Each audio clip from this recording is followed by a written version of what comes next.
يا مساء الورد والفل والياسمين على احلى متابعين. ازيكم عاملين ايه؟ يا رب تكونوا بخير. اللهم صل وسلم وبارك على سيدنا محمد وعلى اله وصحبه وسلم. احنا دلوقتي في دار ضباط المدرعات، هندخل مع بعض. طبعا ناخد جوله في داخل دار الضباط. هنا في طبعا قاعات افراح وحاجات كتير جدا. هناخد جوله مع بعض ونشوف كده المكان عامل ازاي. زي ما انتم شايفين ده كده المكان اللي بتصور فيه طبعا العرايس. طبعا اول ما بيجوا طبعا ويدخلوا على القاعه فبياخدوا صور طبعا هنا فيزيتيشن. يعني المكان جميل جدا رائع يعني زي ما انتم شايفين كده. انا جايبه لكم المكان من جميع الاتجاهات. طبعا في فنادق، فندق برضو فنادق طبعا للاقامه، وفيها قاعات افراح زي ما قلت لكم. شايفين الجمال ما شاء الله يعني. ده جزء كده من المكان يعني.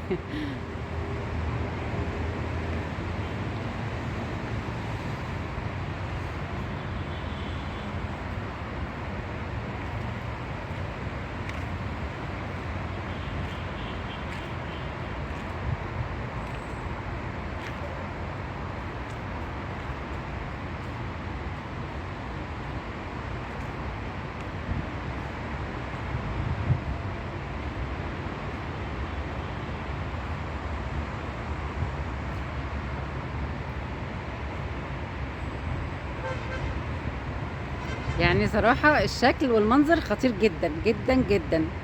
شايفين الجمال. ما شاء الله يعني.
وكمان شايفين العربية الجميلة العسل اللي هناك دي، طبعا دي تراث قديم، يعني من أيام الملك كده.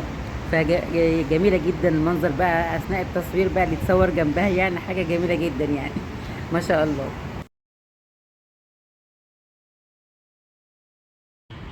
كمان دار المدرعات موجود فيها فندقين، ده فندق منهم فندق الفرسان. دلوقتي انا داخله معاكم على الكافيه اللي هو تحت الفندق. زي ما انتم شايفين كده الجمال كله ما شاء الله يعني. انا بصور طبعا الدنيا رايقه قدامكم، مفيش حد موجود، انا بصور كان يوم جمعه وقت الصلاه. علشان كده مفيش حد بقى واخده راحتي في التصوير وكده، مفيش حد قاعد على الكراسي الفاضيه، بس حبيت اوريكم المنظر الجميل ده. يعني المسافة دي كلها، الطرقة الطويلة دي كلها بقى في الآخر خالص يعني الناحية التانية هنلاقي اللي هو حمام السباحة البول. طبعا ما قدرتش اصور هناك لانه زحمة جدا، اطفال كتير وكده. فشايفين المنظر والجمال كله ما شاء الله. الخضرة والجمال اللي انتم شايفينه ده والورد والحاجات دي كلها ما شاء الله قدام الكافيه يعني. واحنا قاعدين كده بتلاقي المناظر الجميله قدامك كده، الورود والاشجار والخضره والحاجات الحلوه دي قدامكم في اي مكان. فبصراحه يعني المكان تحفه جدا خطير يعني صراحه. اماكن فيه حلوه للتصوير، للاستمتاع برضو، في حمام السباحه للاطفال. وبكده خلاص خرجنا بقى من دار المدرعات وماشيين مروحين يعني. الحمد لله كانت الفسحه جميله جدا. اتمنى تكون الجوله الصغيره دي عجبتكم، واشوفكم ان شاء الله في فيديو جديد. مع السلامه.